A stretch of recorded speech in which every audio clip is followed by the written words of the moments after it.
প্রিয় ভাইয়েরা, দেশের ক্ষয়ক্ষতির কিংবা ভালো মন্দের দায় দায়িত্ব রাজনীতিবিদরা 25% বহন করে। 25%, আমি মনে করি এটা 50% বহন করে আপনাদের এই সাংবাদিকরা, বস্তুনিষ্ঠ সাংবাদিক যারা আপনারা করেন তাদের উপর নির্ভর করে।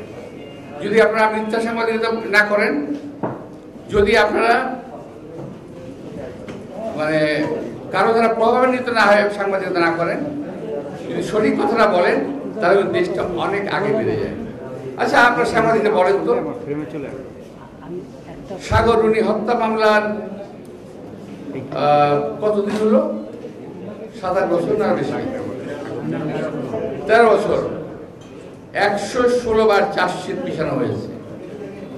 আচ্ছা, আপনার মুখে হাত দিয়ে বলেন কয়বার লিখেছেন আপনার কথা? শুধুমাত্র যখন চার্জশিটে পিছানো হয় ছোট্ট করে লিখে দেন রুনি হত্যা মামলার, সাগর হত্যা মামলার 116 পৃষ্ঠা, 116 বার আছে দেখলাম, 116 বার একটা পত্রিকা ছোট্ট করে। এখন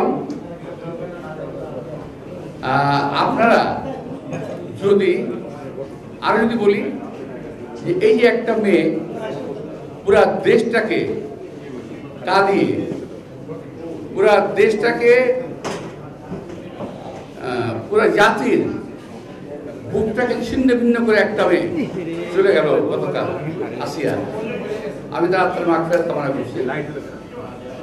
তো আসিয়া সম্বন্ধে আপনারা লিখেছেন ভালো, খুব, কিন্তু এরকম আসিয়া কি বাংলাদেশে আর নাই?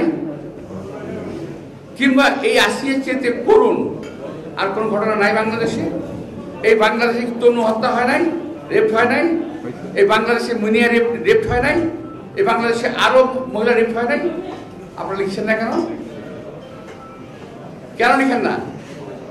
বলবেন? বলতে পারবেন না, কারণ আপনাদের সাংবাদিকদের অনেকেই জায়গা মতো বসে আছে, যারা আপনাদের অনেকের সঙ্গে যোগাযোগ করেন। সরি, আমার কথা এরকমই হয় ভাই, আর কি করবো?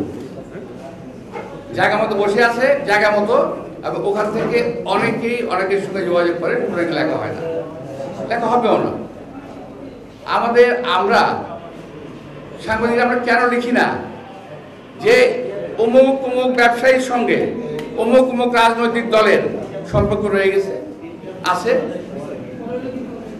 কখনো 1500 কোটি টাকা, কখনো 100 কোটি টাকার কথা কেন শুনি আমরা? কেন আপনারা লেখেন না এগুলো? তো প্রিয় সাংবাদিক ভাইরা, আমার মুখটাই খারাপ, কি করবো, রোজার মধ্যে আর মধ্যে খারাপ হয়ে গেছে।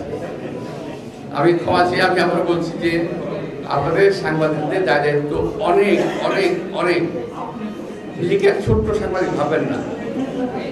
সাংবাদিক ছোট হতে পারেন, কিন্তু আপনার কলমের তালিটা কিন্তু অনেক দামি। মসির চাইতে মসির জোর অনেক, এটা কোন কবি বলে গেছেন? মসির চাইতে মসির জোর অনেক। সুতরাং আপনাদের লেখা, আপনাদের বলা, আপনাদের কথাই কিন্তু জাতির অনেক লাভ হবে। আবার একইভাবে উল্টো হবে, অনেক ক্ষতি হয়ে যেতে পারে। এখন চ্যালেঞ্জ করতে পারি, হাইকোর্ট থেকে আমরা খেলা দিয়েছি অবশ্য। তো এই যে বিষয়গুলো, ওই সময়ে সাংবাদিক ভাইরা আমার সামনে ছিলেন। আমি বলছিলাম যে আমাকে এই পত্রিকাগুলো, কতগুলো পত্রিকা, ওই দিন আমি প্রথম বলেছিলাম যে দেশে সাংবাদিকদের সংবাদপত্রের স্বাধীনতা আছে, সাংবাদিকদের স্বাধীনতা নাই। অর্থাৎ সাংবাদিকরা ইচ্ছা মতো লিখতে পারবে না। অর্থাৎ আমি যা বলছি, ইচ্ছা করলে এডিটর সাহেব কিংবা এই পত্রিকার মালিক কিংবা এই টেলিভিশনের মালিক এটাকে কাটছাট করতে পারবে, করে দেবে। ভাই কথা বললাম এই কারণে যে ওই দিন আমার সামনে কারা কারা বসা ছিল, আমি নাম মনে করে বলি।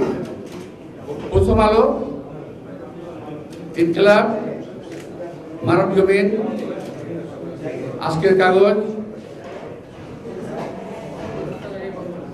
সহ 11টি পত্রিকা ছিল। ওনারা আমার গ্রেপ্তার অবস্থায় আমাকে প্রেসমিটিং করতেছে। আমি তো অনেকগুলো কথা বলে গেছিলাম, কেন আমি গ্রেপ্তার হচ্ছি? কারণ আমি বাংলাদেশে তৎকালীন সময়ের, আজকে আপনারা সকলে সাফার করতেছেন কিন্তু বলতেছেন না, লিখতেছেন না। কেন লিখতেছেন না আপনারা? আজকে ঢাকা শহরটা ডুবে যায় বৃষ্টি হলে, কেন? এই ঢাকা শহরে আমার জন্ম হয়েছে, আমার বাবার জন্ম হয়েছে, আমার দাদার জন্ম হয়েছে, এই ঢাকা শহরের রাস্তায় আমি সাঁতার কেটেছি, রাস্তায় একটা সময় ছিল যখন রাস্তা ছিল 5 ফিট নিচু, এখন রাস্তা 5 ফিট উঁচু, তারপর রাস্তা ডুবে যায়। তো আমি বলেছিলাম এই কথাগুলো, আমি ওয়েস্টমিনিস্টার থাকা অবস্থায় পরিচ্ছন্ন ভাষায় এই সমস্ত দখলদারদের বিরুদ্ধে আমি কথা বলেছিলাম। আমি কথা বলেছিলাম বসুন্ধরার বিরুদ্ধে, আমি কথা বলেছিলাম যমুনার বিরুদ্ধে, আমি কথা বলেছিলাম অনেক ভূমিদস্যুর বিরুদ্ধে কথা বলেছিলাম, কিন্তু আপনারা লেখেন নেই। আমি বলতেছি সাংবাদিকদের সাংবাদিকতা যদি সঠিক না থাকে, সুন্দর না হয়, ভালো না হয়, আর আমার কথাটা যদি আপনারা ঘুরিয়ে পিছিয়ে লেখেন, তাহলে দেশটা ক্ষতি হওয়ার সম্ভাবনা সমূহ। আমি সামষ্টিক কথা বলছি, আমাকে উদাহরণ হিসেবে দিচ্ছি। এরকম জ্বলন্ত একটা উদাহরণ আপনাদের সামনে উপস্থিত আজকে। আমি যখন 11-11 সময় গ্রেপ্তার হই, তখন অনেক সাংবাদিক গিয়েছিল। আমি তো গ্রেপ্তার হই নাই, আমি পালিয়ে বেড়াই নাই, আমি সারেন্ডার করেছি আল্লাহর রহমতে। 10,000 লোক নিয়ে দুদকে গিয়ে আমি আমার সম্পদ বিবরণী দাখিল করেছিলাম।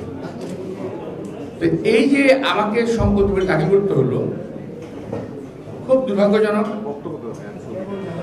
আমার জীবনে কখনোই আমি জাকাত এবং ইনকাম ট্যাক্স এই দুটোতে আমি কখনো ফাঁকি দিই নাই, এখনো না। আল্লাহর রহমতে আমি খুব অহংকার আমি করবো না, তবে একটুখানি আলাদা সুযোগ রেখেছেন, গর্ব করে বলতে পারি জাকাত এবং ইনকাম ট্যাক্স ফাঁকি দিই নাই। তারপরও আমাকে আয়কর মামলায় 11 বছর সাজা হয়েছিল। আমার স্ত্রী 16 বছর, আমার ভাইয়ের 8 বছর আয়কর মামলা। আমি বর্ণনা করেন, আমি পছন্দ করি।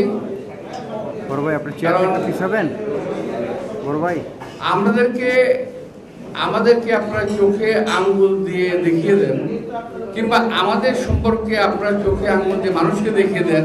ওই যে মির্জা আব্বাস সাহেব, কিংবা ওই যে আমাদের ডাক্তার সাহেব, যে আমাদের সামির সাহেব, শফিউর সাহেব এই অপকর্ম করতেছে, এই কাজগুলো করতেছে, ভালো কাজ তো করে না। ভালো যেগুলো করে দুই একটা হলে বলে বলতে পারেন। আর ব্যক্তিগতভাবে আমি তো মোটামুটি সাংবাদিকদের জন্য আমার জীবনে যা সুযোগ পেয়েছিলাম, আমি যতটুকু পেয়েছি সাংবাদিকদের জন্য ভালো কিছু করার চেষ্টা করেছি। কিন্তু আপনারা কি বলতে পারবেন কোন সাংবাদিক ভাই একটা কথা লিখেছেন আমার সম্পর্কে? বলতে পারবেন? বলেন। কিন্তু আমার সম্পর্কে এমন লেখাই লিখছেন আপনারা, ভাই কিছু মনে করেন না, আমি কিন্তু ব্যক্তিগত কথা বলছি না, মনে করবেন না যে আমি বক্তব্য